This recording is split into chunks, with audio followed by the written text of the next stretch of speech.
So it's my great pleasure to leave the floor to Daniela. Thank you so much. Hello, everyone. Can you hear me? Well, hello, everyone. Thank you very much for the invite to this event. I'm very happy to be here on behalf of Adriana and the WHO and the team that works on medical devices and in vitro diagnostics.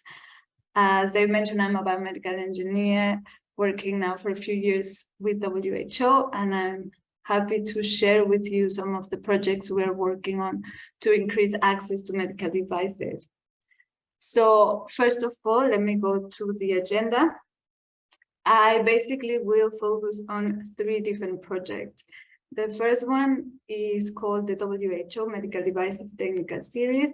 The second one is a priority medical devices list and its associated database that is called MEDEVIS. And the third one is a compendium of innovative health technologies for low resource settings.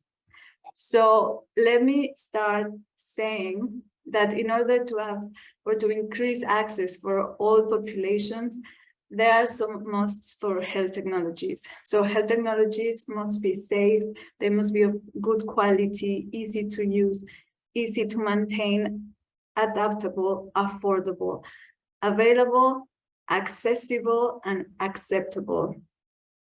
So I want to start with that. And getting that out of the way, let me start with the first project I want to talk about. So this is called the WHO Medical Devices Technical Series. So the member states, which are all the countries that are part of the UN, gives the WHO a mandate to ensure improved access, quality, and use of medical technologies. And with that in mind, WHO developed the WHO Medical Devices Technical Series, which is a number of books and publications that cover areas in the technology cycle, from the development and design to the decommissioning of medical devices. So here is a graph of all the publications that we have and that we will have on this topic, on this series, and they are really color-coded. So the ones that are specific for research and development are in red, regulation is green, management of medical technology is in blue, assessment and related to HTA in purple. Then we have overall publications, the Global Atlas of Medical Devices, that it's really the status quo of medical devices worldwide, and it's published every 4 to 5 years, and it has a country profile for each member state, and it just gives a lot of information on how they're doing on medical devices and so on and so forth. Then we have this green book about the role of biomedical engineers as the workforce for medical devices, and also one on creating policy for medical devices. So as you see, all the topics in the cycle of technology are covered, and I would really encourage you to go to the website and look at these books. They will be very, very helpful. So with that in mind, I'll go to the next part, or the next project I want to share with you. It's called, they are lists of priority medical devices, but we have 2 different kinds. So we have a specific one for in vitro diagnostics that it's called the WHO model list for in vitro diagnostics. And we also have priority medical devices list that really what these books try to do is to identify key medical devices based on their appropriateness and the use to prevent or treat specific diseases. So we have a cancer book, chronic cardiovascular disease, diabetes, and COVID book, but also the books can focus on specific populations of groups like newborns or maternal health. So here you can see the cover of the books. And what are these lists for? So these lists are used by member states, by institutions, by donors, and they can use them as a reference to develop or update their national lists for procurement, reimbursement, or planning facilities. Or they can also use them to define which medical devices are required for specific benefit packages to expand universal healthcare coverage, or also to respond to outbreaks or emergencies, and in general to increase the well-being of the population. So these books are all available on the website, but we are now trying to move all the information, all the devices that are listed in these books towards an electronic database. So we've been working now for years in creating these two databases. One is called MEDEVIS, that it's linked to all medical devices. And the other one, we call it for sure the EEDL, which is the electronic WHO essential in vitro diagnostic lists. These two databases are now publicly available. And I will share with you all the links at the end of the presentation. But basically, what we've been trying to do is collect all the information in all these books since the beginning, including the methodology and all the books for the last 10 years, and have it in an easily accessible database. So why are we migrating to that database? Well, it really makes it easier to search a specific item since it allows to use filters. It also gives comprehensive and detailed information of each device. And the most important thing is that it can be easily updated. So instead of having to republish a book or rewrite a book, we can really update it almost in real time, which is an advantage, especially to give accurate and updated information and guidelines. The MEDEVIS also links each device with an intervention or with other medical devices. It will give links to nomenclatures and other features like the technical specifications for some of the devices. All the information in these databases, it can be downloaded, and of course it's all for free and available on our website. And the last thing I want to talk about today is the Compendium of Innovative Health Technologies for low resource settings. So these are again a series of books that really try to identify and showcase innovative technologies specifically for low resource settings. So these books focus on health technologies that have the potential to improve health outcomes and the quality of life, and devices that really offer a solution to an unmet medical need, especially in low resource settings. So when we talk about low resource settings, I want to share some pictures with you of some of the places that have used these technologies or that really have need of this technology. Here we see a picture of the Ebola outbreak in Sierra Leone in 2014 and 15. And of course, the outbreak led to a lot of innovation that really need to be used in a very specific circumstance of a hemorrhagic fever in a tropical climate. That really gave a lot of born to new technologies because there were really very important needs that need to be met. PPE was not meant to be used in tropical climates. So that was a very great challenge that led to new and innovative technologies. Here we also have a picture of a newborn or a baby getting oxygen therapy in Sudan. And this is a remote area that didn't have oxygen until they upscale or start using oxygen concentrator that was powered by a solar panel. And yeah, just keep in mind these settings. Here we see a district hospital in Jamaica that is really crowded, is short-staffed, and meets many challenges every day. And yeah, here we also see a health post in the Solomon Islands and a maternal ward in Ethiopia when we see mothers and newborns. And it's really important that we equip these health workers and we give access to these patients for technologies that will keep them healthy, and the babies and their families. So this is what the the compendium really focuses on. So about the compendium, we have to date 262 technologies in all the versions of the compendium. The first edition was published in 2011. In 2014, it especially focused on PPE for the Ebola outbreak in West Africa. And the last two editions, the 2021 and 2022, focus on innovative technologies for the COVID-19 response.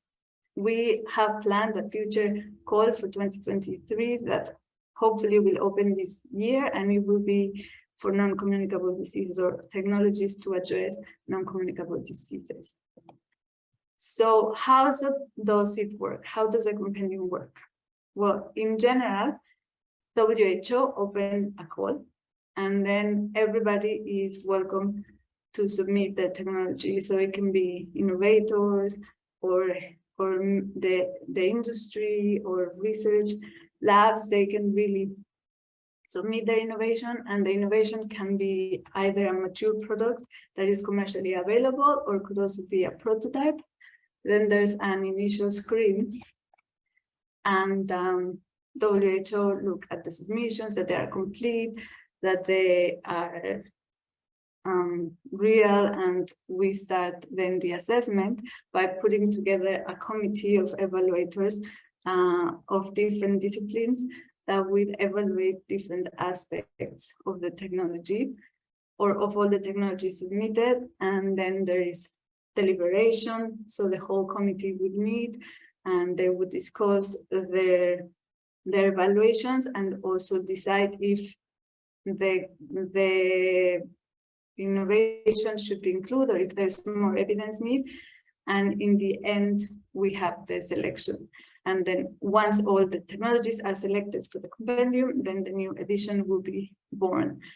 And of course, throughout the way, we have a lot of communication with the innovators where we ask for additional information or more evidence, and we constantly communicate with them. So about the evaluation that we do for these technologies. So here we can see all the areas that are evaluated. They are really color-coded. And then we see each specific domain. So first in dark red, we see the clinical intended use. Then in orange, the technical description and the functionality and operation of the devices, including the technical specifications. In green, all the regulatory approvals, pre and post-market surveillance, and all the current evidence or information that they have in regulatory approval on any country. And then in purple, the health technology assessment and the evaluation of all the evidence that the innovator provided. In blue is the evaluation of the health technology management. And finally, in teal or green-blue, it's the assessment of local production or potential local production and intellectual property.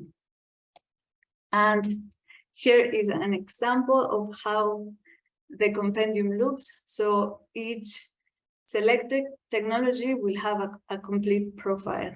So first, here we can see all the information provided by the innovator about the device, and then the WHO assessment.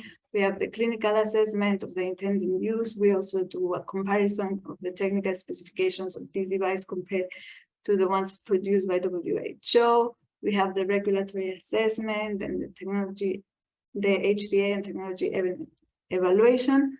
And in the third page, we can see the technology management and the local production and intellectual property evaluation. So this is really how the compendium looks for each technology. And here are examples of the last version of the compendium. So as you can see here, there are very diverse submissions of technologies, and in both stages, commercially available and prototypes. So we have from masks to ventilators, health, digital technology, other very innovative solutions, some that can be that are really intended to be used in low resource settings.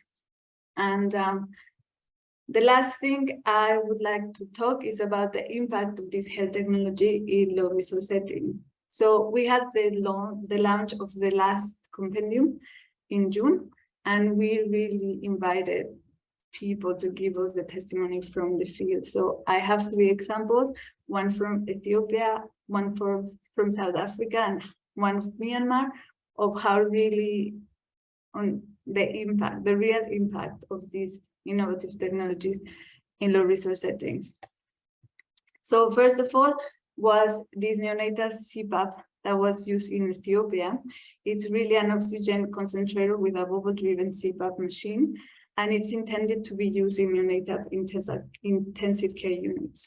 This technology was published in the compendium in 2011 and 2014. And when we talked to the head nurse on one of these hospitals in Ethiopia where it was being used, he really said that mortality of newborns with respiratory distress syndrome was reduced along with the stay. So babies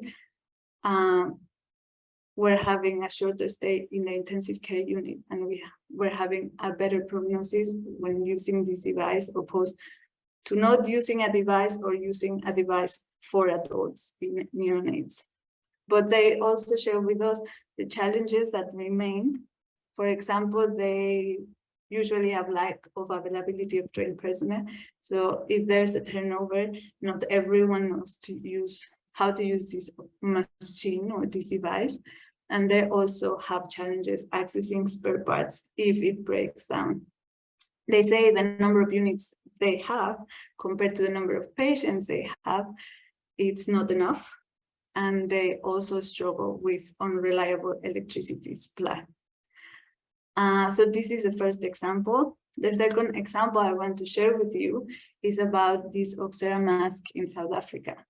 So this Oxera mask is an oxygen accumulator with a PEEP valve, and it's intended to be used for hospitalized adult hypoxemic patients that require additional respiratory therapy from a PEEP. This was published in the latest edition and was a very good resource for the COVID-19 response. So we talked with 2 doctors in South Africa in a very rural province that were using it to manage their oxygen supply. And a lot of the things that they told us is that this really is designed for their needs. It really alleviates the oxygen shortage that was exacerbated by the COVID-19 pandemic. So it has been extensively used in this rural province in South Africa, and they really feel a gap in oxygen therapy. This device allows them to really preserve their oxygen supply without compromising the patient therapy, since it really prevents the draining of the oxygen supplies. And they also told us that beyond the COVID-19 response, it can be used during transport of patients, which can be very challenging when you are bringing a patient from a really remote location to a referral hospital. The last example I have is this bedside newborn phototherapy that has been used in Myanmar, but it has also been used in many other countries. This is a phototherapy device with double-sided high-powered LED. It is designed to treat neonatal jaundice in rural settings, and it was published in the compendium in 2013. So talking with the users in Myanmar, which is the country with the highest incidence of neonatal jaundice in all Asia, they told us that after this device was introduced in many of the pediatric hospitals, the number of transfusions, exchange transfusions in infants went down to 0. As I say, it has been used worldwide, so in over 1,000 hospitals, and now they hit the milestone that they already treated 1 million babies worldwide. And another milestone that is also very important for us is that in 2021, it started local production in a low resource setting in Africa. So transferability and local production of technology is very important if we really want to increase access. So a technology that is easily produced where it is needed, it's really very important. Then talking about the impact of the devices, this is our last effort, the effort that we are having to try to assess retrospectively the real impact of the compendium. So we started this study where we want to look at both of the sides, the supply, the innovator, and also the demand. And we want to see how the compendium has increased the innovation and helped the innovators get the technologies where they want to get them, but also how it's been used in the low resource settings, especially in LMICs.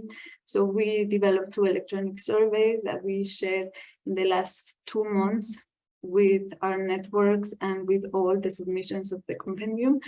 And we are planning to conduct some interviews with key players. And we are hoping to have some of these results and show further impact of this innovation in low resource settings. So I would really encourage you to go to the WHO website and see some of the projects we're doing. This is just an example of 3 projects, but there are many. There are lots of resources, lots of tools. And so I would encourage you to go to also visit both of the databases that are available, and yeah, maybe use the compendium as inspiration, really look at all the fields that we've been evaluating to really design and implement innovative technologies for the people that really needs it. And I would like to close this talk just stating that innovative technologies really empower the healthcare worker to diagnose, monitor, and treat the patient. And I would say let's continue the efforts to increase access to populations everywhere. Thank you.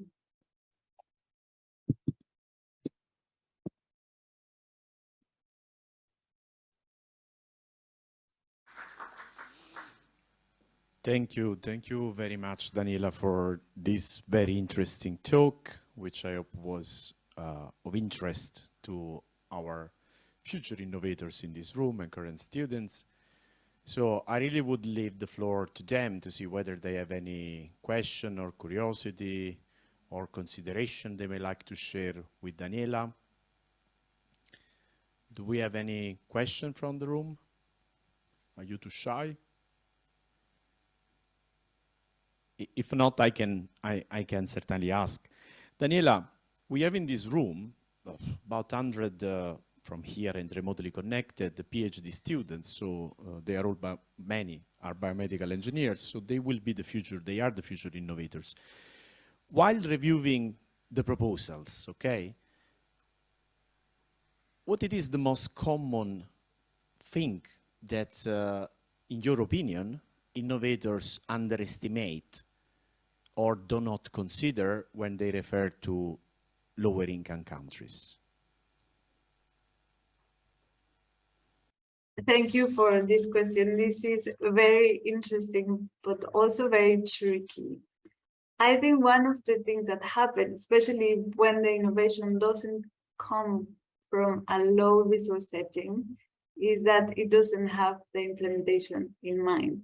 So a lot of the times the design really focuses on the efficiency of the device, but sometimes excludes the implementation. So we can have a very sensible device that would detect very, very little differences in whatever it intends to measure, but it's not working if you have an electrical supply that has a lot of peaks, or if you have lots of blackouts, it doesn't come with a battery, it's not stored enough. If there's really a spike on the power, it would just melt down and die. And these kind of devices are really not friendly in these challenging settings that really require sturdy medical device. Maybe we don't have that much sensitivity in the measurement, but we can still give a good result to the patient without the device being so sensitive. Over. Thank you, Daniela, thank you. And this has been a strong message coming from several speakers. Now, also this morning you heard from Ernesto this importance of being aware of the context, and many other speakers have been stressing this point, including, and Daniela, if you have any comment on that, the fact that effectiveness, safety, clearly those are dimensions that WHO takes into account, but then there are many other dimensions: regulatory status, health technology assessment, health technology management, which normally, and that's not your fault, but when you are facing a PhD, you tend to underestimate. You think that the technical, the science is the thing where you have more fun, which is great, but then this is just one of the 5 parameters that Daniela shown. So Daniela, do you have any comment about that? Yes, I think sometimes also the very tricky part is a regulatory assessment, because depending on where this technology is produced or where it's the intended market or so on, there are different regulatory requirements. And I think that as engineers, sometimes we're not very knowledgeable on all these requirements and the regulations, and then we really need to start informing ourselves of the different types of regulations and requirements that we will need to upscale technology in multiple countries. Over.